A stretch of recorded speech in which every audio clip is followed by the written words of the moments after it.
Welcome back to the First, the Last, the Nerdom, the podcast where we explore the sacred texts of nerd and cult cinema, from the first shocking frames to the final, fiery conclusions. This week, we're taking a trip to a remote island, but we may not be coming back the same. We're diving into the eerie, unforgettable world of the Wicker Man, the cult classic that helped define the folk horror genre and still burns bright over 50 years later. Directed by Robin Hardy, and starring Edward Woodward and a gloriously unsettling Christopher Lee, The Wicker Man tells the story of a devout Christian police sergeant sent to the isolated island of Summer Isle to investigate the disappearance of a young girl. But what he finds isn't just a missing person, it's a community steeped in ancient pagan ritual sun-drenched menace and a creeping sense that something is very, very wrong. This episode, we're talking about the film's haunting atmosphere, its unforgettable music, the tension between faiths, and how this low-budget British oddity became one of the most respected and referenced horror films of all time. And yes, we'll be talking about that ending.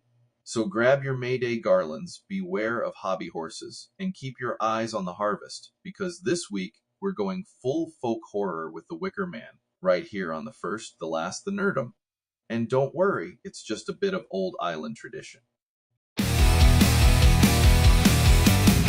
Pulling from the void we know so well. Oh, horror, fantasy, the stories we tell. Sci-fi dreams where the stars collapse. Comic books stacked high in gaps. Mike and Tom, they light the flame. The first, the last, the Nerdom name. Voices sharp like the edge of time.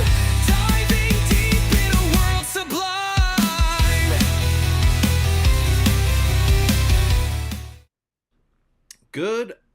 Good, happy Sunday, new movie time. Tom, how are you? Oi, Mike. Man, we even on a month where we don't try to find a theme, we find one, don't we? It's all British month, isn't it? It is. Except for- Quite initially happenstance, and then we got to this point, and we were doing already a load of British other shows, including our new binge-worthy show, and here I was like, yeah, you know what? Let's go ahead and keep it rolling. Yes, sir. Absolutely. Yep. When you got a good thing, you gotta keep with it, right? Absolutely. Yeah. So this one is very, very much from 1973, and as we had alluded to, some consider it one of the greatest UK horror films of all time, like easily in the top 10, arguably. Yep. Cinema Fantastique called it the Citizen Kane of horror movies. Wow. High praise. Yeah, absolutely. This one was fun for me this week, and we'll get into it here in a minute. But first, we're going to do our bona fides here. And welcome back to the First, the Last, the Nerdom. Oh. The podcast. Already played that one? No, don't do that one. No. Hey, Mike, wake up. Welcome back. Mike, wake up. Of course, you can find us on Homebase. Our Homebase will always be YouTube. At FirstLastNerdom, you can find it. We picked up a few subscribers thanks to Tom's diligent efforts online, which we're about to show off here and shill for, pay the bills. Where are we over there on the old good old Reddit? Yep, we're First Last the Nerdom, or First Last Nerdom. Yeah, I find different Reddit subreddits that will have us. Some of them will delete us. So it looks like BritBox took us off of their Reddit. But so yeah, it is what it is.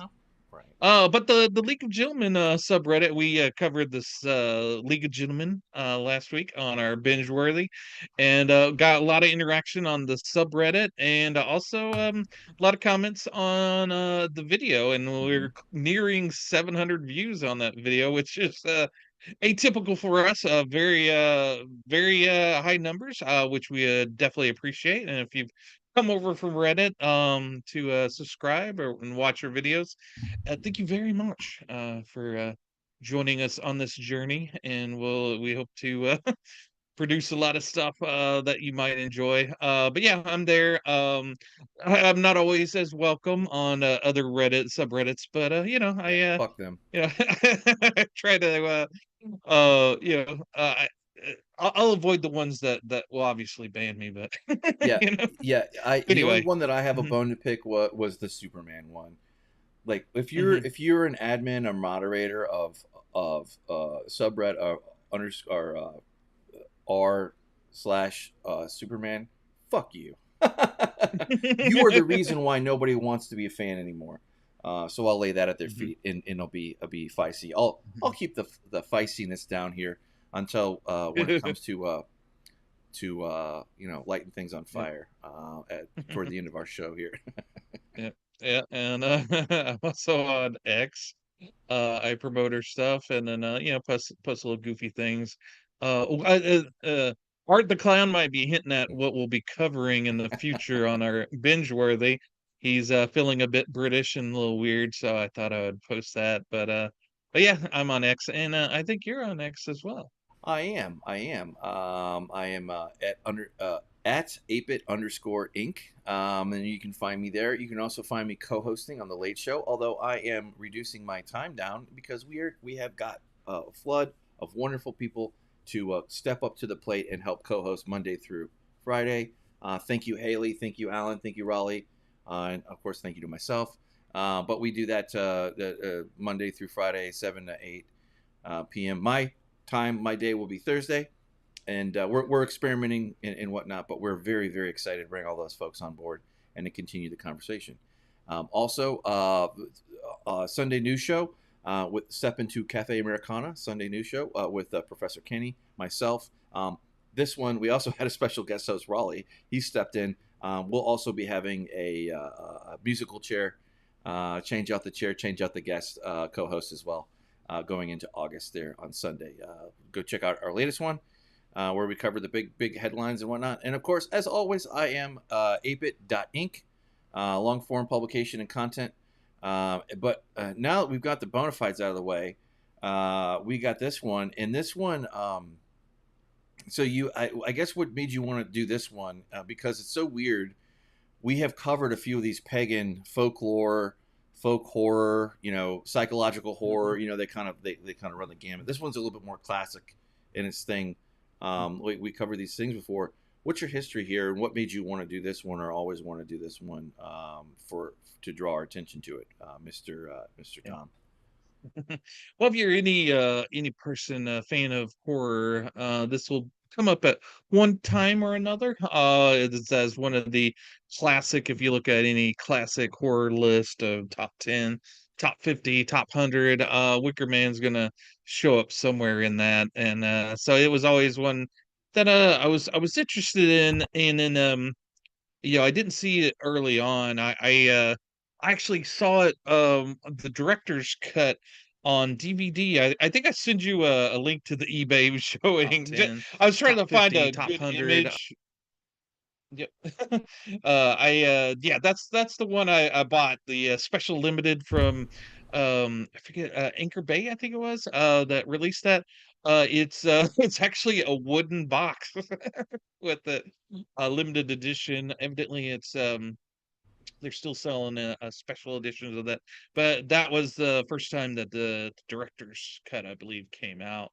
And I fell in love with the movie, and it's always been one of those that I love. And Right then on. we covered Midsummer, and I know you really enjoyed I Midsummer, and love that one. this is Yeah. sort of like the grandfather to that movie. Without the Wicker Man, I don't think you would have Midsummer.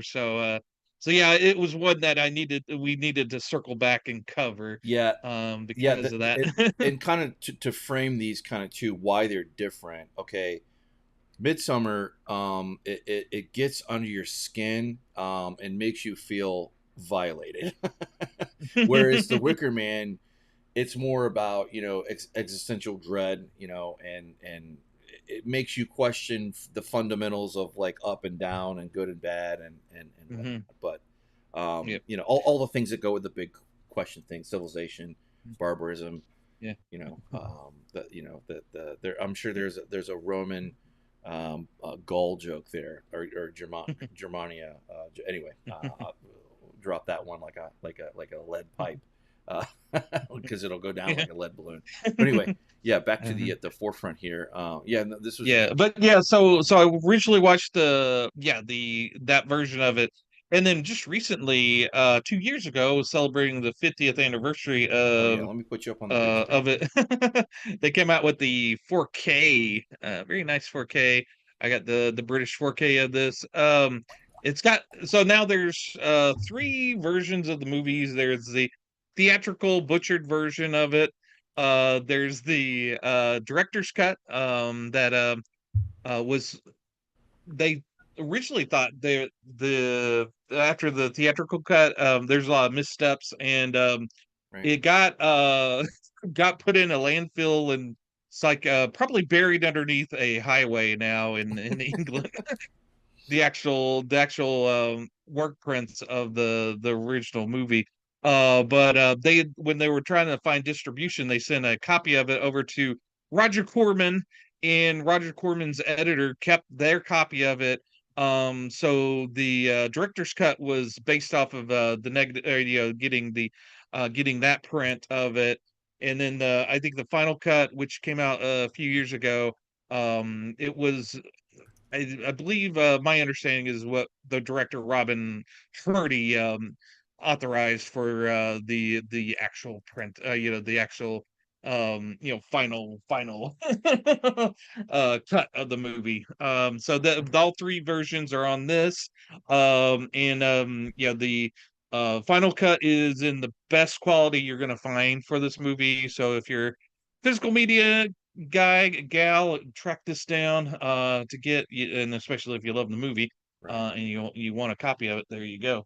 But yeah, it comes with the two 4Ks and two Blu-rays, so, of the movie. So, and it's got all the extras you'll want, all the documentaries, all the interviews, and I tasted all of it, and I'll give you a sampling of all the cool things that I found in that.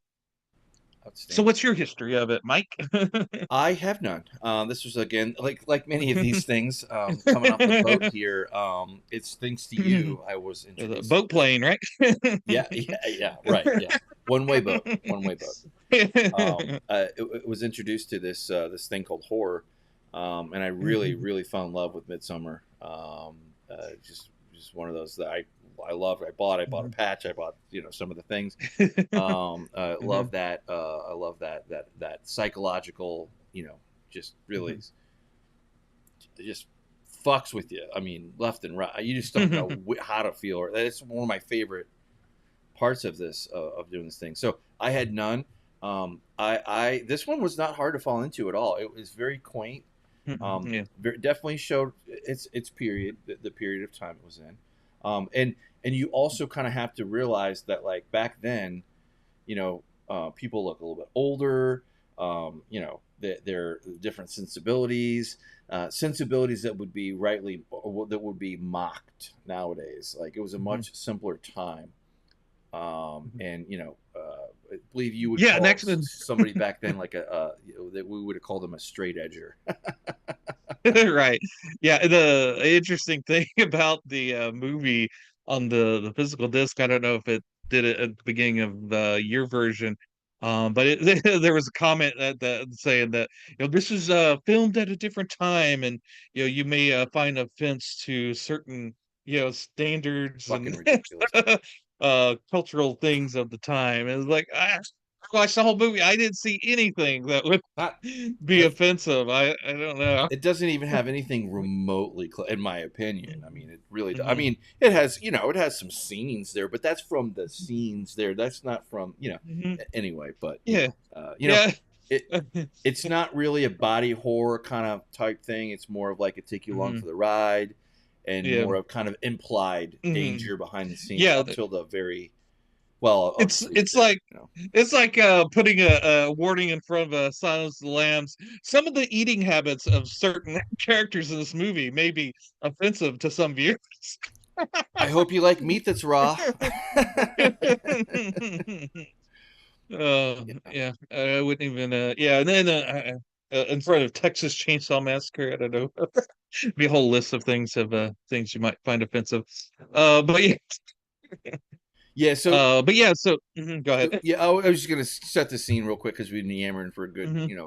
15 minutes now here. But anyway, that plays the part of this cop who's dispatched essentially to go see what the hell's going on because An anonymous letter. Yeah. there's a missing little girl and some people are concerned, and you have a Hmm. classic mystery afoot, and then you kind of Hmm. see like nothing's really going on, and then all of a sudden there is stuff going on, and these Yeah, people yeah. are No one different and knows who weird. this girl is, but then people start thinking, oh yeah, maybe I do know that girl. Right, right, right. Perfect time for me to crack open my Boomer boomer juice juice. here. Yep. But yeah, so my ceremonial king of the boomer juice. Oh, But there's a yeah, lot of so ceremonies here too. um now halfway through the filming of this movie, Robin Hardy, the director, claimed and shouted out that this was a musical. And I have to, on this viewing of it, I have to agree. This is a All right. musical movie.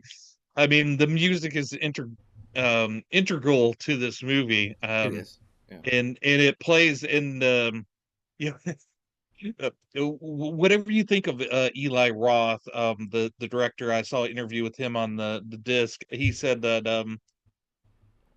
the music, if you listen to the lyrics, because I thought maybe all of the music was stuff they had, traditional stuff that they found, but a lot of it's actually written for the movie, and a lot of the lyrics are very smart. And I think Gary Carpenter is the composer, but yeah, all of the lyrics are very witty and very telling of this, and it's very much a part of this movie. There's a fun very fun aspect of this movie with the music. And yeah, Eli Roth, it's one of the soundtracks that he listens to constantly. He listens to it while writing movies. And I Mm. think one of the songs from this movie is in Hostel somewhere.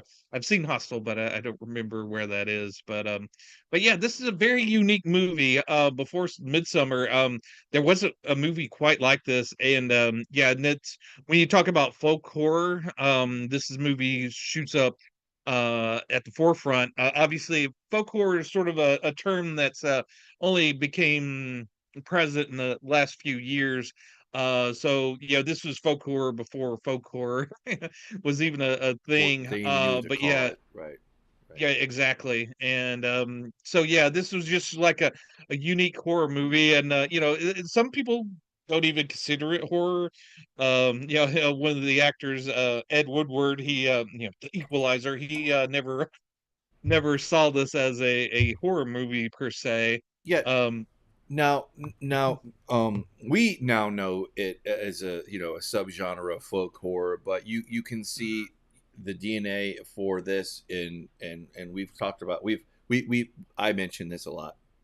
The Witch, Midsummer, maybe Apostle, although I haven't seen that one. I don't think we've covered that one, but it came up on the list of ones that were like it. So, have you seen that one?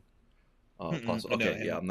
I'll have to dig that one up, but it came up in my research. But um, Mhm. it proved horror doesn't need monsters or massive amounts of gore. It can be this kind of surface level thing of everything's okay Mhm. ish. And you kind of get to know these people, and everything looks kind of fine, and then you start to see the edges, like where Scottish village, you would think, oh, these normal Western style, small town or village of folk. America Mhm. has kind of a harder time to relate that, but you get the point. It's just different. And the more he sticks around and sticks his head out, so to speak, he Mhm. sees that, well, maybe some kind of deal was made for why these Yes. people are acting the way they do. Right. And he's not. I I think Ed Woodward was a perfect fit for this. I know Christopher Lee pushed for Peter Cushing, and Right. to play the role, but he wasn't able to. I know Robin Hardy, the director, had thought Michael York would be a good person, but I think Edward Woodward's the perfect fit for this. He's because you never you're even though he's your eyes into this village, you're always kind of slightly pushed off by him. He's a little bit too formal. He's that cop that By the you don't book, like running into. Boy Yeah, by Scout. the book. Yep. Yeah. And anybody that has like a fear or kind of aversion to police, he'd be the one of the reasons why. Because he's very businesslike, and so he's very by the book. Some would say maybe a wet blanket, but he's very so he's and it's I think very intentional, because you're not supposed to feel too much for this guy, because No. yeah, there's this kind of battle between you've got the battle between Christianity and what he finds is this little isle that's steeped in paganism. And so there's this conflict, and they want you to kind of be tempted by this paganism as well. You're um you see all these nude ladies frolicking and jumping over the fire. Who's not going to be slightly tempted by that, Who and a little bit not long after that, you have some just screwing going on, just out in the open. Nobody cares. Just Yeah. just boom, paganism. Yeah, and Holy yeah, and who shit! who doesn't fall in love with Britt Eklund, the Right, the landlord's daughter, right. the which is interesting, because the landlord, I read the guy that played the landlord and Britt Eklund, that's supposed to be his daughter in the movie. There's only a 4-year age difference, and I guess that's a testament to uh you know during the 70s. You could look 70, but be actually 40, Well, right, yeah, it just comes from a different. Yeah. Yeah, and I was gonna say we Right, have yeah. our one of our good friends watching. That said, he said The Haunting. I think when we were talking about the Apostle and the Witch. I'm Yeah. not familiar with that one. I don't know. I don't think we've covered that one. Yeah. But we do. Also, Christopher Lee was great in Lord of the Rings too. Yeah, he was also Yep. of Star Wars fame. Of course, he's a Yep. storied Yeah. actor, very good He's actor. Christopher Lee is a class act above Yep. so many. He's a notch above anybody. Well, Just and it's just no to surprise why he was in this mhm, movie. So it just goes. It adds to the tone and the right. quality. 50 years Well, later.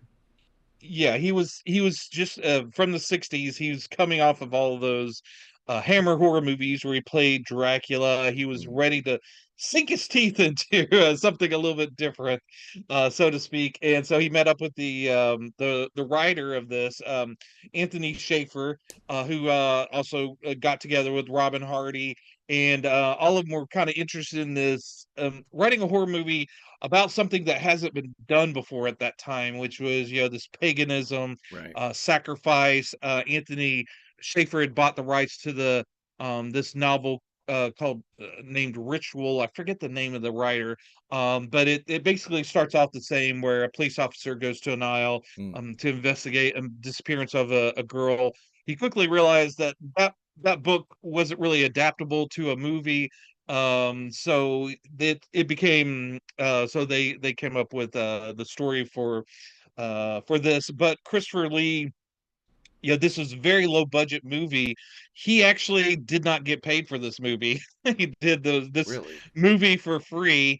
And when the distribution right just the people that initially had the Wicker Man, they botched the initial release of this movie through the distributors. It kind of just sunk, Mm, and so there was a revival of it once they got a better edit of it and then I think in 1979 they re-released it in the US, and Christopher Lee on his own dime went over to America and went from city to city to where it was showing, and promoted it on the local network TV No stations. kidding. No kidding. Yeah, so That's awesome. so yeah, Christopher Lee was showing up in this, and all on his own dime. It's because he loved this movie so much. Yeah, Um, and to kind of get back to the the theme, this police officer is a devout Christian, travels to the island to investigate this Rowan Morrison, and nobody knows nothing, of course, until he starts really sticking his nose where they don't want it to be. And then you have this community. He finds this community is the longer he sticks around, the more he knows something is going on different. And then it doesn't take something's long before fishy. there's him that represents Christianity, I guess, and then there's everybody else who who are pagan or who have Mhm. for some reason devolved or retrograded into this non-Christian kind of thing. It's just very interesting to see how the UK and horror and how this kind of paints the two different worlds from like a snapshot in time from 1973. It really is interesting, and I wonder if they would even bother with that nowadays with the content. So on the nose, but it does it in such a good way. Um, Yeah, it never dumbs anything down. There's a lot of clues as to what's going on sprinkled throughout this movie. So you're almost like investigating it with him, right? with Howie, Sergeant Howie. And it's and one of the scenes that are really cool is like when he first gets there, and he goes to the local shop, and you look in the window and you know something's Like a automatically kind of off because there's like all these chocolate hairs in the window, and these cakes that are made up of a body of a woman. It's almost like these ritualistic just kind of things, in the shop.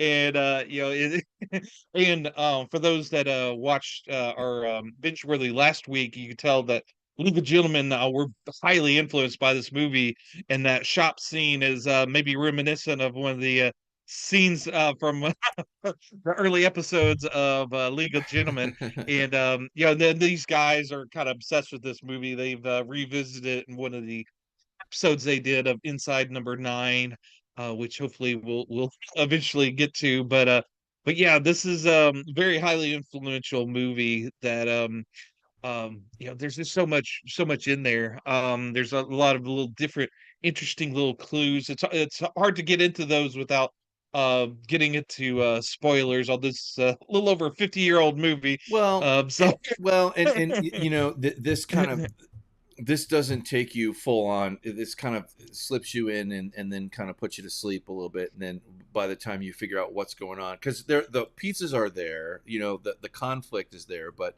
the way that I wanted to touch on him, the way Christopher Lee plays Lord Summerisle is it's he's really precise and how rational he is, like as you get to know the story it, and then all the way up as you step up to the to the climax, literally. He just tell me that Rick from Rick and Morty wasn't influenced his look not influenced by Christopher Lee here, I want unless it's just a oddly a coincidence. I mean, look at him there. He has yeah. that wild hair, Oh yeah. Oh yeah. tall and lanky. Yep. I don't know. Yep. I don't know. That's yeah. There's all sorts of little things in this Oh yeah. movie Oh that yeah. are just very off-putting. Oh yeah, yeah. There are ones that like make you like look and be like, "What did I just see that?" Like Like, sometimes you oh, don't want to what? rewind. Yeah, you don't want to rewind to verify. Oh, and to confirm my which version you saw, did the movie start with on the mainland with the police stuff, or is it automatically him? Was it start with the sort of the like him in the It church? looks like it was him going to it because I watched it off Okay, Tubi. Yeah, so the Tubi gotcha. version, like where he's traveling to the thing. So Okay. what version does Tubi have versus the one that you have, or the Uh, one that you're highlighting here for the difference between the how two? long is the TV one? It was about 2 hours. So 128 2 hours. minutes. There's not a 2 hour version. Well, one. Excuse Huh. me. Hour and Hour and 20 minutes. Yeah. Hour and 30 minutes. Okay, Excuse so me. that's 90 okay. minutes. Sorry. Okay. So that's probably the final cut, Can't do maybe. math. So yeah, there's another thing. There's a scene. The first night, he stays at the inn. Is that when there's a scene with some slugs and Christopher Lee's talking about slugs? Yeah, I think so. Like, I don't recall, but anyway, I'm All right. screwing around But with yeah, the. more I have than no likely idea what that's version that one, but whatever Tubi's version is the one I saw. okay.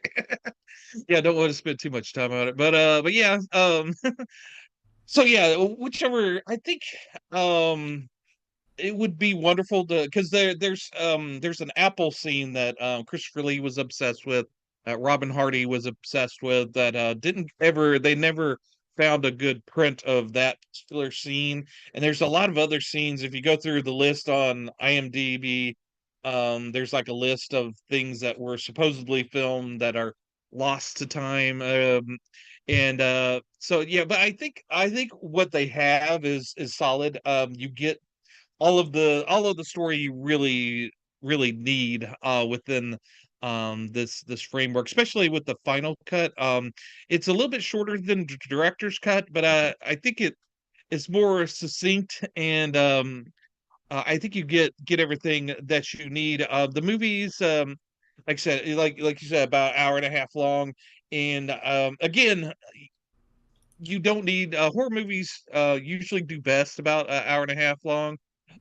So yeah, so it's if you get too unwieldy and bloated, you kind of lose the focus. Horror is best when it's focused and you Tight. go from scene to scene. Yeah, and then a lot of times with the 70s movie, there's a lot of they like to stretch things out, but this movie, even whenever there's no pacing issue with this movie. It hits you one after another, and they're not hitting you with the one revelation, they're hitting you with an interesting Well, song. well, um you may start the scene. Like, I noticed this too. Like where you rise and fall. Like, you may start the scene in one part of the movie with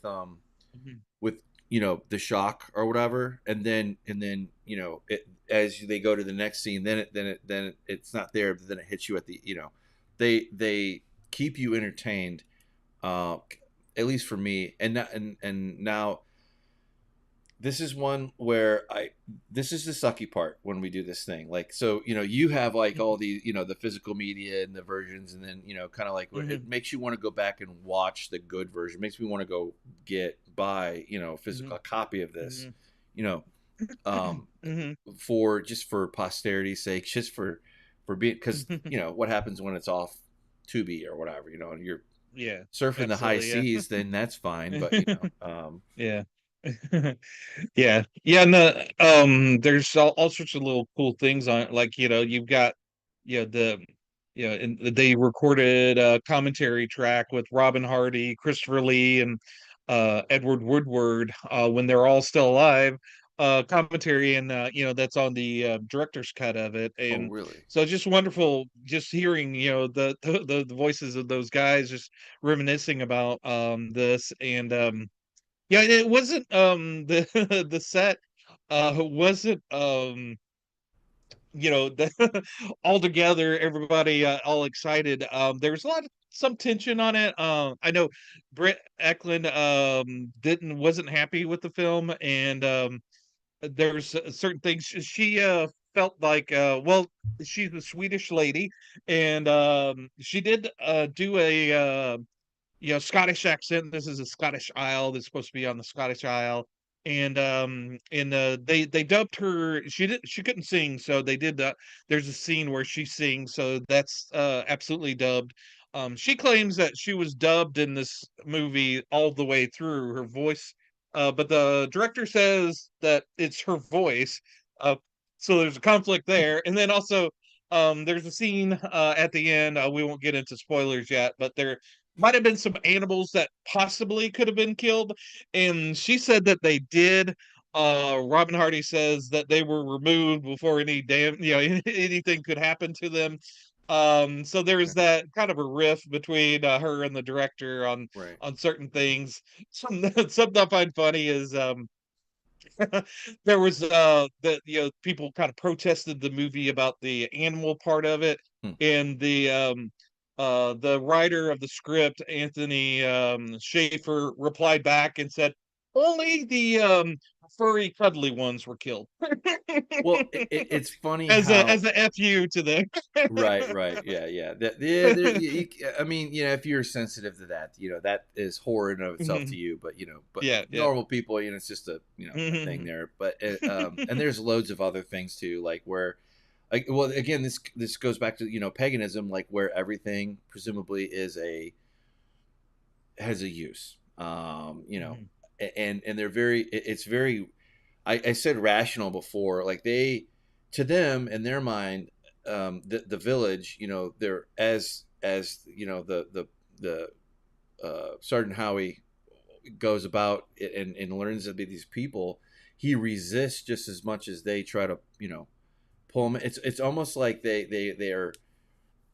And we're getting. I think this is okay. Like we're not going to crack the bottle on the spoilers per se, but there are many times where they try to. It almost feels like they're trying to give him an out. um, you know, Yeah. and Well, they're testing. They're definitely testing him that's anyway. true. Testing is a good way to put it. Yeah, Testing yeah, yeah. his Testing faith. is a good way to. Testing Right, his faith. Yeah. right. Yeah, that's true. Because Yeah, they don't want anyone wishy-washy. But yeah, and so that's an interesting thing because there's they don't side one way or the other in this movie. They don't some movies, how the writer, the director feel on a particular subject. However, this movie kind of rides that line where you know Sergeant Howie, the staunch Christian, right. his beliefs are strong. He never gets swayed to the other side. And the pagans, they're very the very cult like, but they know what they feel, and Well, they know what they're they're doing. yeah, there's no wishy-washy about them either. Mhm. So that's two forces doing battle. And in fact, I think the director had showed this to some Christians in I think it was America, because they were going to put the movie out, and they wanted their opinion on it. Mhm. And they said that it showed strong Christian values even to the end of the movie. Right. There's a speech that's made by Sergeant Howie that Yep. is very uh very in line with their beliefs. And so Daniel, yeah, so the very movie, very yeah. Daniel in the Lions Den, very much courting that kind. And the more Mhm. he resists, the more it draws them in to keep him. And the funny Yeah. thing is like every test, if you want to, a test of his faith, or test, or as I would say, the other way around, like giving him an out, so to speak. But Mhm. of course, you don't know that until to the very end. But it doesn't matter to him. Mhm. Yeah. He is who he is, and he doesn't move Yeah. from that. Very much Yeah. represents order and the law and the Mhm. king, so to speak, versus Mhm. the people. Yeah. It's just a very Yeah. good dichotomy, that leads up Yeah. to a very good Mhm. Yeah, climax, which I don't and know that you could perfectly wrap up that the way that mhm. they did, and how they showed it. But it's just a unique film. Absolutely. Yeah, and all the characters are characters. I mean, everybody's living in those skins of these characters. In fact, there's a scene where Sergeant Howie, he goes to this abandoned church that has been um torn up and kind of destroyed, which they found an actual abandoned church in the area that they filmed, that's like that to this day. But he sees all this garbage on what one of the graves, and he clears it, and there's these two planks of wood, and he breaks one of them and makes a kind of a cross to lay it down, and that's not in the script. So there's no there's not a recorded thing saying what actually happened, but it's speculated that on the fly, Edward Woodward did that, kind of improv in that scene. So that just kind of tells you how lived in the character that he is. That he sees this disgraced church, and he tries to put a bit of Christianity back into it. And in fact, he said that Ed Woodward, he said that he revisited that area several years later, and he claims that he saw that cross is still there, which Funny. kind of hard to believe. Maybe someone a fan of the movie went there Sure. and recreated that so that was there when he saw that. But yes, it's a cool idea, but Well, who knows? and when he's asking questions and getting answers, he makes the detective Mhm. work, feel really authentic, and he's methodical Yeah, for how he does. Because and again, you're he's right like, there with him. Yeah. right, by the book, which Mhm. which kind of it help his just being on the screen and how he goes about talking and interacting with the villagers. Like sometimes it's like down to earth and it's just normal interaction, and then sometimes it's just like what the fuck. Like, What are you talking about? right, yeah, and because and he has several of those moments. Like there's a scene like with the apples, like where they're talking about the apples and the Yeah. plants and like what happened, and Mhm. she's like, what apples? They're all gone, we don't have any. I'm like, we get peaches and cream or whatever. And then he's like, what happened, and then he starts to kind of Mhm. every time he comes into something like that, it asks more. He asks more questions, Mhm. and it is kind of.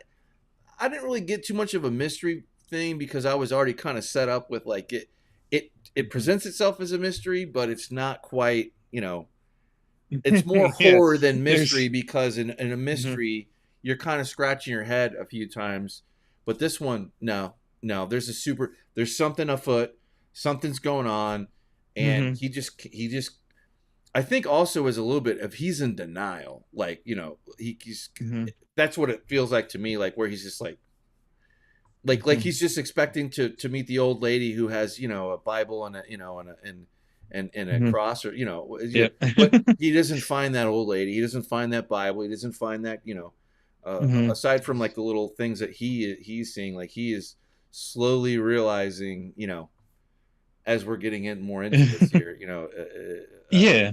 I don't want to get too Yeah, much into and spoilers, but the more it's like an animal before it's trapped, really, is what it is. You're seeing right. it's Yeah. quite remarkable. And just the way Mhm. Anthony Schaefer, he did the screenplay. Um, Yeah. you can Yep. tell he's a very, very good writer. Very Mhm. sophisticated. He pulls off some of these things that are hard to do, like a magic Mhm. trick, but Yep. it's a good one. But Yep. everything is in front of you, and then you kind of put one to two to Mhm. four, etc. Uh, Yeah. start to add Yeah, up. there's yeah. There's there's a little segment on the extras where they actually have Robin Hardy, the director's original script that he had during the filming of the movie, and there's a lot of scratched out stuff, a lot of stuff that's been added by hand by him.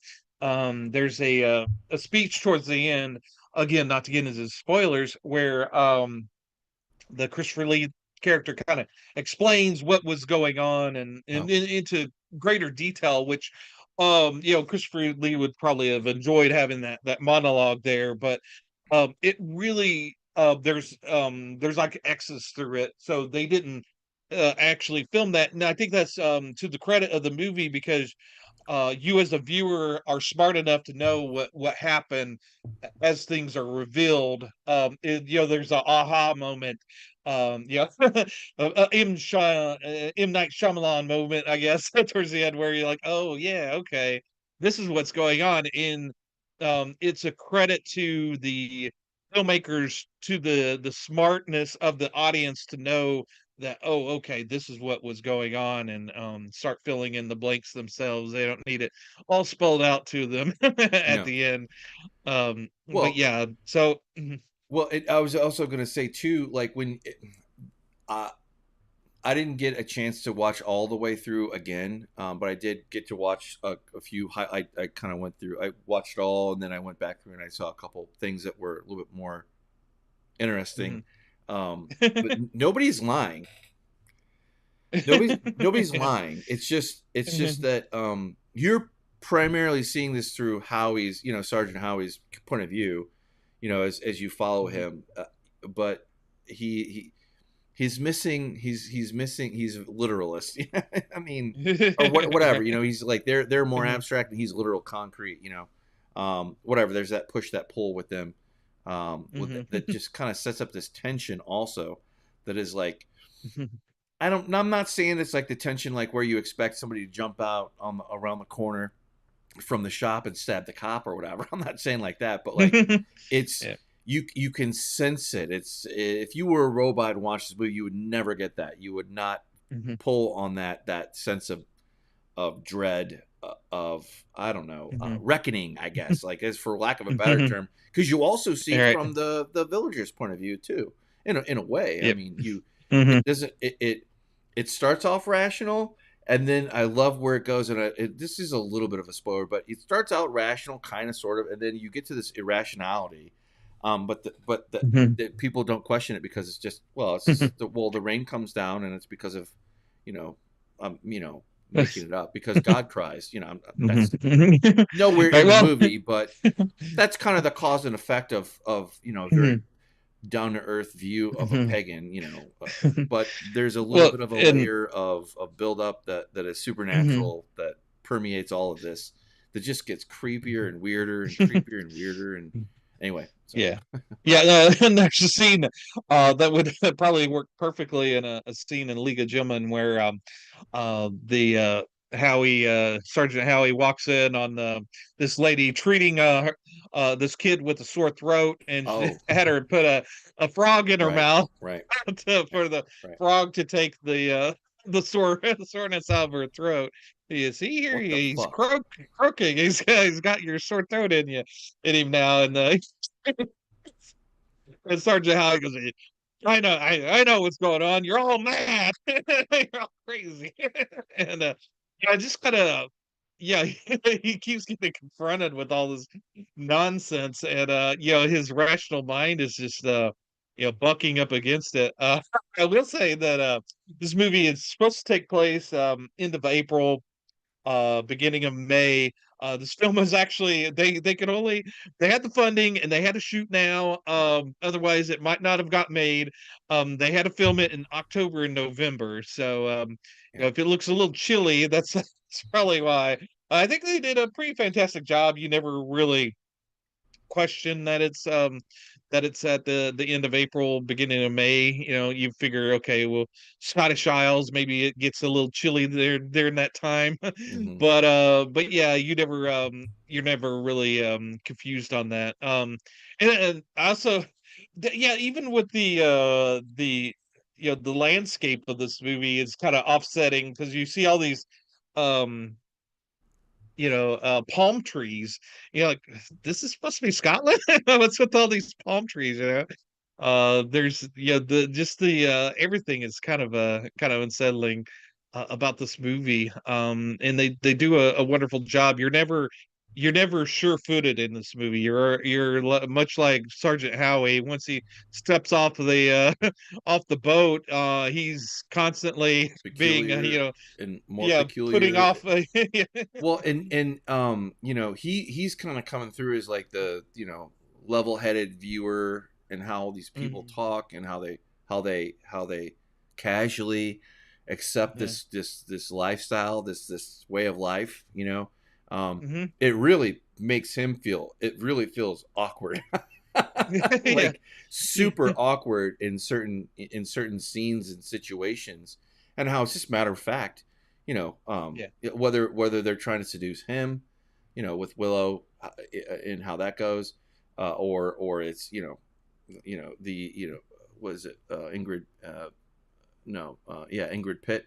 When Mhm. she does the, we're just casually, here's how reproduction works, here's how, like, but it also is like a slice of life for the villagers view of like, this is just normal Mhm. every day, this is a Tuesday, and Yeah. he's like, Yeah. he's kind of looking at Yeah. this like, what the hell, What the yeah, and it's very much of its time, but it's also timeless. There's like that dichotomy of it, because yeah, it's kind of a answer to, it's the end of the 60s, beginning of the 70s. So you went through the 60s, the free love, the hippie mentality, and by the end of the 60s, beginning of the 70s, you're seeing the darkening of that. You see in the darker side of that with, let's say, with all the stuff that went on there.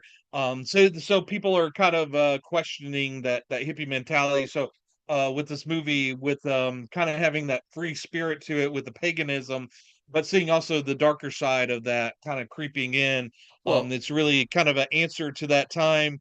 Um, but also it's kind of dealing with themes that are kind of universal, in that, even, this isn't particular to the Scottish Isles. There's countless stories of, people going down to, say, the South in the of America, and mhm. finding these communities that won't talk, won't give the answers. I think immediately of the movie that we covered, Angel Heart, that movie, Oh yeah, yeah, where he goes down to New Orleans to get voodoo, answers. right, Yep. I mean, it's sort of, the structure is kind of voodoo, timeless, but it kind of shows you, Angel Heart, and then this movie takes it in so many different ways, and takes it to so many, because there's a huge supernatural element to Angel Heart, whereas this movie, even though it flirts with paganism, and this kind of gets into spoilers too, that's very human. This is one of the few horror movies where the villains aren't cast with the mm-mm, supernatural element that's larger than life. These are very much humans. There's this paganism, this cult community, right. that is scary in and of itself, and it's the human aspect of everything, that's the scary part, and not like the supernatural. It's these beliefs in the supernatural that are guiding these humans into these actions, and it kind of makes you question faith, and question beliefs, and it's, it's all there. It just depends on you as far as how far you want to dig into these things and these Well, themes. it had genuine Celtic and British pagan traditions. Nowadays Yeah. you have the maypole is symbolic. Not to these Mhm. people. Not That's not symbolic alone, and neither is the Wicker Man. Like when it's going, that also that gives it a level of authenticity of these people. This actually means something, and you're gonna find Mhm. out what that means. Like, Yeah. and some of it is, you take it in stride. Other things you're like, Mhm. are they really gonna no, they are. Mhm. No, and but I Yeah. think it also, if this were done in America, like, we don't really have our own kind of pagan traditions like Right. that, like the Europeans do, Mhm. or the UK does, for that matter. So it Mhm. really does. It add well, the whole thing of this being in Scotland, it adds to the Mhm. credibility of, like, these people are accepting a different way of life, and they're bringing it back. They're bringing back the old Mhm. pagan. It's Yeah. just like that. Just there are tells Yeah. all Yeah. over the place, and you Mhm. you know put one and two together, and you realize, wait, what the? Mhm. Yeah, and then towards the end, the last song that's sung in the movie, during the climactic scene, is an old traditional song, possibly the oldest song in Western history, in Really? fact. And so it kind of digs. There's a lot of even though I says is of the time, it's kind of timeless in the fact that they did steep it into actual pagan rituals, or at least what they thought were actual pagan rituals at the time. And it's got that scene of authenticity. A lot of times Hollywood movies, and this isn't Hollywood, it's British, but those there's that sense that those movies get made, and the creators put whatever they want in the movie. But this movie had a respect for both religions and tried to be as authentic as they could. And this movie's kind of inspired other movies, but also inspired people in real life. People claim that the Burning Man, that festival, is very much inspired by this movie. And there's a festival in Scotland, a pagan festival that's directly inspired by the Wicker Man. That's I think it's grown to tens of thousands of people that show up now for this festival, which kind of sounds kind of cool. But that happens here, and I guess we'll go into spoilers. 'Cause this movie kind of lives and dies by the ending of it. I think a lot of movies, if a movie doesn't pull off the ending, it really goes down, in my opinion. Even if the lead up of Oh, it is it is can pull you out excellent. of it. It Yeah. runs it. You're Uh-huh. right. No, you're right. Uh-huh. And this movie, it's revealed towards the end, spoiler, that the whole village is in on the deal. They've Right. been manipulating poor Sergeant Howie the whole time. He was the perfect fit. The whole village sent the message to him. The whole village was Mr. Anonymous that sent the the anonymous message, and they directed it specifically to him. I'm not sure how they knew about him. That's kind of still a mystery, but they sent it to him because they knew he was a staunch Christian, a virgin, in fact. And Right. the who better to make a sacrifice than a virgin? Now, when you think of a virgin, this is what's so cool about this movie. When you think about a virgin, you think of a young nubile woman, but are forward thinking pagans. a guy a guy virgin is just as good as a female virgin. Very So progressive hey, of them. Right. it's Yeah. very progressive. Yeah, it is. It is. It plays out like a Greek tragedy. You see him. Hmm. You see him go down to the end. He doesn't fight it. Yeah, He doesn't try to he escape. becomes a martyr for his No, religion. It's and he yeah. accepts it openly, and he prays, and Mhm. he's reciting some whatever it is, whatever Yeah. I don't remember what it was, Yeah, but and I think that the speech that he says in the Wicker Man is actually quoted from Sir Walter Wiley's speech, the famous speech of his. I haven't read okay, that, but yeah, evidently that's a famous speech that he makes, and that's quoted by him in this movie. Like I said, he's not a person that you immediately warm up to, and I no, think that's the fact of this movie. They knew how it was going to end, so you didn't want to be totally invested in him, so that when it happens, you're kind of in awe of it, much like him, like the character when he's and in fact, the kept asking Mr. Woodward if he wanted to see the Wicker Man before filming that right, scene, and he kept saying no, no, I don't want to see it. I want my reaction to be totally genuine when I see that. And so when he sees that thing and he's going, oh God, oh Christ, oh God, that's his actual real reaction. reaction to that thing, because That's that awesome. it's very imposing. It's this 30-foot thing. And actually, there's some interviews with the production designer of it that designed it, and he had a hard time with the head of it, and it's based on actual drawings of Right. these wicker men. And all of those, there's actually almost like a human head at the top. So he tried to make a face to it. He put like flowers for eyes, and it just looked too friendly when it had these eyes. So he started making it more kind of abstract with these lesser eyes and mouth. And finally he just said, "Oh, screw it, just take off the face of it."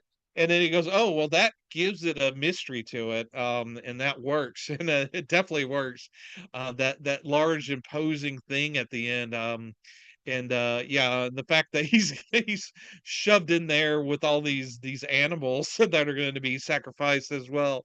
Um, very uncomfortable for Edward Woodward in that thing.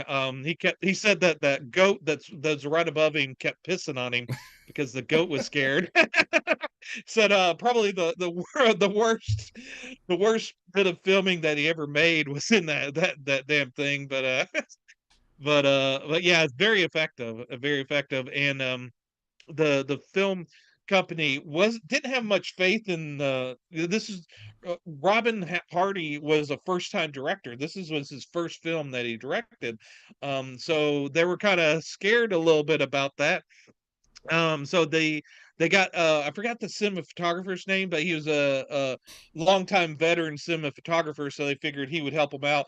Also, he was very much good with blue screen stuff, so Hmm. they didn't think he could pull off the ending of that movie with the Wicker Man practically. They didn't think they would be able to pull it off. And then there's the final scene where the head of the Wicker Man's being kind of pulled down by the flames, and you see this the sun coming up, possibly the sun gods and all the gods are happy with them, and the sun's coming out. But they didn't think they could get that scene. But that's all practical. They did get that. It all kind of worked out. Maybe the gods were smiling on the Christian or the pagan ones. They were happy with them that day. And it's a beautiful scene. It's remarkable every time I see it with that head kind of lowering its head and then the sun popping up behind it. Just a beautiful, beautiful scene, and just really caps off the movie. Just again, a beautiful movie. There's so much things that probably shouldn't work that work wonderfully in it. All the music, even though the music is light and bright, and all these traditional plus traditional sounding, but written for the film music that are so charming. And it begins with that Corn Rigs song that makes you think it's going to be this kind of a maybe campy but cute British Well, diegetic for 60s sure. 70s movie. Yeah, Yeah, a like movie that yeah, but it becomes off-putting by what's happening along with it. There's this dark undertone that's throughout this movie that just works. no, I was gonna say like the final scene really is, and we've seen quite a few of these, like where you, to harken back to what you were saying before, if you don't nail the ending, kind of it can real downer. This Uh-huh. delivers every act. Yeah. If you break it up like that to build up to that, and it's just you kind of know it's coming, but you don't, and then they kind of Mhm. switcheroo on you. Like at the end, it's like, guess who's the Yeah. virgin? You are. Give me the Right. Wicker Man. Yeah. Yeah. Yeah. And you're excited at the end because he's found the girl. He's saving the girl, and Right. you Rowan, find out, oh, you're oh no, here. was Yeah. she? Yeah, Rowan. No, Rowan's in on it. Yeah. She's like, oh, yep, here he is. Gift Surprise. wrapped for you. Yeah. Wonder, yeah, when he's escaping with her, let's get off the island again. Yeah. How is this gonna happen? But yeah, yeah, and this movie, a lot of movies would pull its punches. This movie never ever Nope. pulls its punches. Not with the nudity, not with Nope. the strong messaging that they have. Right. And it was very important to, if you go back to that other scene, other picture, that tree was put there because it needed to be there for the pagan rituals. It Mm. was very important. So yeah, the attention to detail is very, very much ingrained in this movie, so that even if a Christian watches it, it's very true to their beliefs, and then if a pagan watches it, it's very true to their beliefs. There's this sense of authenticity. I harp on that, but and then there's a scene with Brett Eklund's character where she's tempting Sergeant Right. Howie And a lot of times, nudity could be gratuitous. This movie, it never Yeah, seemed that way because well, there's always a point to it. right. Even like And when he's well, presumably these people are all out, you know, copulating. It's just yeah, like, no, it's not. It's out there, but it's not. It's not. It's a very weird way to put it. Tasteful, like how with what it's showing you and how you're interacting with it. There's still, it doesn't yeah, there's undermine it. It adds to the creepiness and in the building sense of like, oh man, what the fuck did I... yeah, yeah. and she's doing that kind of ritual mating sort of song for him in her room, and she's banging on the walls trying to call him over, and he's going through existential crisis. He wants to be with this woman, and you feel it. And I don't think it's ever been captured on film quite like that. That No that that lust and that struggle between resistance. the two sides of that wall. And that's actually also taken from the book that it's kind of based off of, Ritual. In fact, I think in the book, the guy like licks the wallpaper off the wall. He's so enticed, which doesn't quite happen in this movie.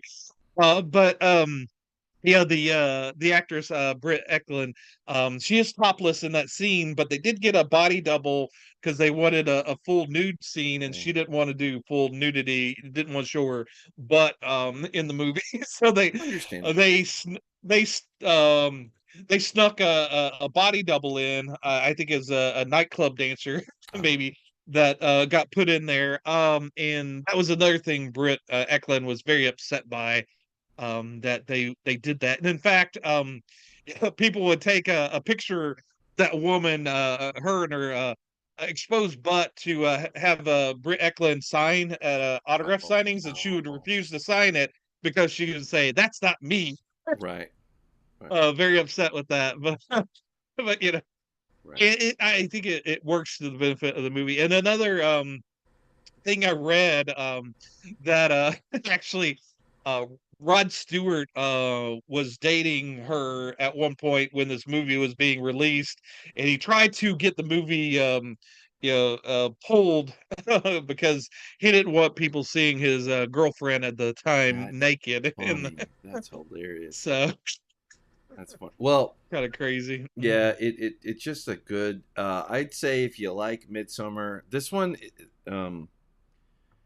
you can tell It there's hits connected. different, but it's yeah, It, it, it's it different. Yeah. it's two vastly different takes on the same in the same genre, I guess. Yeah. Obviously, granddad here, Yeah. and grandkid, later on, like what we Uh-huh. and I love that. And this just made me, if this appeals to you and you like The Witch or you like whatever the other ones that we mentioned, that hopefully one day we'll be able to cover. You're gonna like this one, but it's a different way, a different story than like holy shit, Yeah. like it's just substantial, what you get. And again, Mhm. like the more you read about these, rituals and the songs, even this movie is probably like where you probably get to the third or the fourth viewing where you turn around and start analyzing the songs that they're singing, and you realize the Mhm. attention to detail that they made for this. Everything is backs up what you're seeing, what you're hearing, what's going on, to that point. Like it's, are you going to be putting on the soundtrack and listening to it in your, I don't know, maybe you have a Stonehenge or something in your backyard, I don't know, but probably not. But it goes Mhm. to the authenticity, excuse me, of the story being told and people singing, and the folkness that you could only get from it being filmed in Scotland. This would not work if it Yep. were filmed in Gulf Shores, Alabama. Yep. Yep. And you can feel the influence of this movie to this day, obviously. But to touch on other things that it inspired, Iron Maiden wrote a song about the Wicker Man. There's a lot of people that cover those songs that were sung in this movie. There's a lot of cover songs. If you go into IMDb, there's a whole section that kind of goes through all that. But also, a lot of filmmakers, Ari Aster with Midsummer. There's Ben Wheatley. A lot of his movies are inspired, particularly Field in England, which we may cover in the future. It stars one of our people from League of Gentlemen, Reese Shearsmith. No shit. But Really? it's yeah, it's an excellent Oh, movie. And then I do. Kill List is very much inspired by it as well. But yeah, so and also there was been attempts at sequels to this movie. Anthony Shaver wrote a treatment for a sequel, which didn't get made. It's interesting. It wouldn't have been as good as The Wicker Man. I'll make this claim. But let me give you a summary of it. Um, the police show up just in the nick of time to save Sergeant Howie, and Howie decides to do battle with this village. And there's the forces of the Christian faith facing the demons, the pagan demons, and it's it culminates climaxes of the movie is him facing off against this dragon, this Okay. pagan dragon, and he's kind of sacrifices himself, and he gets pulled away by these two eagles that have him pulled away. And but yeah. Oh, I did want to mention uh, Tom Baker here. uh, Thank you for watching, Tom. He said suggestions brought up the stream, one of my favorite movies. So thank you, Tom, for finding us. yeah, Thank the algorithm gods. Yeah, no, absolutely. obviously you've got to this point with us. We're closer to the end than the beginning. This Yep. one is going to be one where I'm going to have to hunt down the de facto best version that I can see on my big Mhm. screen, because Yep. like this. I love Midsummer so much. I just love that. I hate the way Mhm. it makes me feel, but I love watching it. Yep, absolutely. And Tom also said, I'm surprised how many posters there are of this movie. Yeah. Absolutely, yeah. Yeah, a lot of artwork. In fact, I didn't realize this, and maybe Tom Baker knows about this since he's a huge fan. Robin Hardy, the director, in 2011 made a spiritual sequel to this movie called The Wicker Tree. hmm, I've never seen it, nor have I heard about it. It's got mixed reviews, mostly to the bad side. But I'm very intrigued about seeing that. And there's also the much maligned remake of this with Nicolas Cage, which I've never seen. I had never wanted to see, right. although for the lulz, maybe maybe watch it. But I've heard some horrible things about that movie. I didn't really want my vision tainted with that. And then Robin Hardy was going to do a third movie to finish up the trilogy, although and he was going to do it and release it in 2013. Unfortunately, he passed away before then, and he was also very much into comic books, and actually he storyboarded the a whole of Wicker Man, and he was going to take those storyboards and get with some comic book artists to create a graphic novel of the Wicker Man that was supposed to come out in 2013 as Real. well. Oh, Neither of those projects came to fruition, which would have been cool because that that would would have been the 40th anniversary of this movie. But that yeah, would have been unfortunately he had really. passed. No, I Yeah. agree. That would have been really really cool. Yeah, there's a lot. That's the great thing. Like the artwork that you had from this, alone would be something. Of Mhm. course, you can go online and download it, but it would be cool to like have really cool Have a version. But book of the thing is that like with these cult classics, you will find a following of people that Mhm. and I'm so glad that we tapped into this. This thing Yep. again. I am impressed by the more diverse scene and variations, even permutations of genres of horror, different aspects of it. It works. Yep. Although I think this one is a little bit more quieter, tiptoe, sleeper, Mhm. Yeah. sleeper hold ya. Because again, it's not gratuitous. It's not over the Mhm. top. It's implied. It's implied. Yep. And if you can Yeah. get the implied done correctly, it grips you in a way that to where, you know, just visual blood paint soaked, you know, horror Yep. gore doesn't, you Yeah. know. Yeah. It Yeah. And but it doesn't have the weight, the psychological tension and thriller that, like, you know, Midsummer does, like, where it just, that's a whole different grip on your heart to terrorize you. right. Yeah, and this movie, you know, they originally with the distribution, they had a hard time just you know, with when they finished the movie, the you know, the advertising people and the promotion people saw the movie and were like, what can we do with this movie? You know, what is this movie? And and you know, the response by the director and the writer was, well, you read the script, you knew what the movie was. You know, we gave you that movie, and now you're flummoxed by it. And they were like, can't you add another scene where like a storm comes up at the end and you know, it rains and saves Sergeant Howard? You know, Right. even at the time, they, you know, this downer ending was not in vogue. um That's fun. but I love the fact that it was there, and that we can have movies that end like this.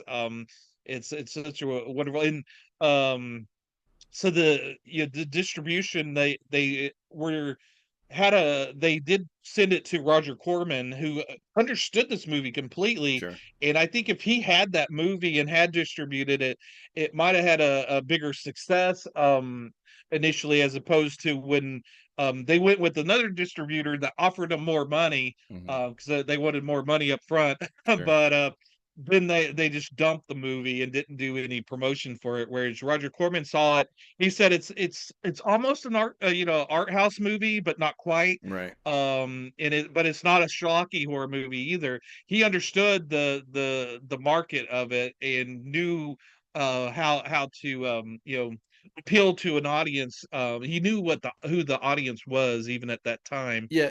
Which, you know, even movies that kind of get initially buried, if they're good enough, it's going to find an audience, unless it completely gets buried. Like this movie eventually found an audience that just loves it. Possession is another one that took a little bit longer to find an audience that, but you know, we're kind of in this golden age where we're We can digging look back. through and finding all Yep. of these treasures and resurrecting them. Well, I was going to say we have some more commentary I just wanted to cover from Okay. Mr. Tom Oh yeah, Baker. absolutely. Yeah, yeah, he said, you know, this movie isn't perfect. That's why it's even better, in a weird Mhm. way. And then he said Mhm. that collective madness is very scary. Yeah, the And whole and I, cult mentality. yeah, I've always been fascinated by cults, and this yeah, movie just I really kind of plays into that I think you get the collective mentality. madness more from Midsummer than you do from this one, but Yeah. still, you know, there is that aspect of it Mhm. too, like Well, where, there's you know, there's that scene at the end where, you know, Sergeant Howie's appealing to trying to appeal to these cultists, right, and you have this deep-seated you know, this kind of a bottomless pit that you feel fills you during that scene, because you know he's speaking to an audience that is never going to be swayed by him, but he's really pouring his heart out to these people and right, appealing to them with his Christian sensibility. right, And you know, it's like I keep saying, it's this war between the two, but it's never done physically except towards the end. right, But the struggle, and you know, even with even with the Lord Summerisle, he understands the, you know, guy's position, but you know, his pagan beliefs kind of outweigh that. And he, you know, he's saying, you know, this is a good outcome for both of us because you're going to become a martyr. We're going to get, you know, well, get this new harvest. You well, know, it's a win-win. well, that's why. Yes, it is madness, but again, I think Midsummer, uh, that percolates a lot more because at the end of the day, you realize everything in this movie, every participant is willing. They're willing. They Mhm. don't stop. They don't fight. They go into it, and it's, I guess, which makes it even more fucking eerie, like, and creepy. That, you know, like you were saying, like, hey man, you get to be the martyr. We're gonna kill you. Mhm. We're gonna burn you in this Yeah. thing. Mhm. but you get to be, your righteousness destroys you, is what they want to say. Right. Whereas for him, Absolutely. it's no, you've just Mhm. created, a force for Mhm. good, for Yeah. presumably his death And to count for Christ and the mission of Christianity. I'm right. not going to get too far Yeah, into it. and they're trying to challenge Sergeant Howie's beliefs, and Sergeant Howie's fighting back and challenging theirs. He's saying to Lord Summerall, if my sacrifice doesn't work, you're next. You're next on the Well, chopping and block. he's also And saying, and oh, go ahead, yeah, please. but yeah, Lord Summerall's, that's not a possibility. No, this is going to work. Right, right. Absolutely. Like, And I love. Go well, ahead. he steps, Sergeant Howie openly steps into the bear trap. He Hmm. he doesn't stop. He steps to and he knows Hmm. what's going to happen. And when it goes claim shut, like he's trying to tell him, what you're doing is madness, and you're going to be here the next year and the next year and the next year. You're going to keep doing this, and he thinks he's breaking through to these people, and they're like, no, no, that's not how this works. Like, to your point, to their Yep. back and forth, like, which is Uh-huh. even more bizarre. It's like, the gallows, the walk to the gallows, and Hmm. the calmness is eerie. Yeah. But again, it adds Yeah. to the thing. And I was gonna, Tom Baker also mentioned David Niven. I'm not, maybe that reference or not. I'm not familiar with him as far as it goes for this Believe- or whatnot. Shame on us for not knowing. Um, but He's an actor, David Niven. See, I don't know, but Tom. yeah. Tom Baker, if you're out Mhm. there, if you could type a little bit more and illuminate us, Yeah. dim-witted Yeah. folks. But anyway, I was just saying. Absolutely. But yeah, I will say, yeah, there's sort of like this mystery to the end of the movie. You're kind of curious as to what happens after this. What happens to this village? There is a that deleted speech I was talking to you about, where Lord Summerall kind of explains what's going on, that has been going on.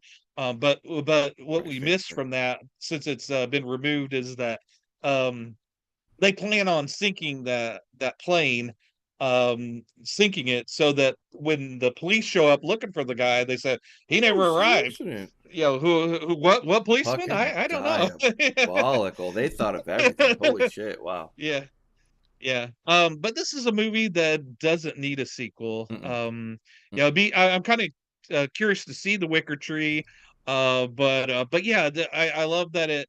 I love movies that kind of leaves you with a little bit of mystery, so that you're constantly, this movie lives on in your head. When a Mm-hmm. movie kind of wraps up, you feel good at when you see the movie, but since it's wrapped up and there's no mystery to it at the end, a lot of times I'll forget how a movie ends, because it's like a whatever, it wrapped up with a bow, and you don't have to think about it anymore. But this movie, since it's kind of ends kind of ambiguously, like you never really know, did they have a good a good harvest next time? Did it go bad? What's going on with Lord Summer Isle and the community there? Oh, well, actually, we have an answer. Thank you, Tom, for answering back. I'll just cover this real quick here. Eye of the Devil is a great sacrifice movie starring David Niven. They kill him in the end, and it was also Sharon Tate's first movie. I was not aware. Yeah. That is going to go on the list for sure. Yeah, I read about Eye of the Devil when I was doing a little bit of research on this movie in preparation for this, and they said that was similar to this movie.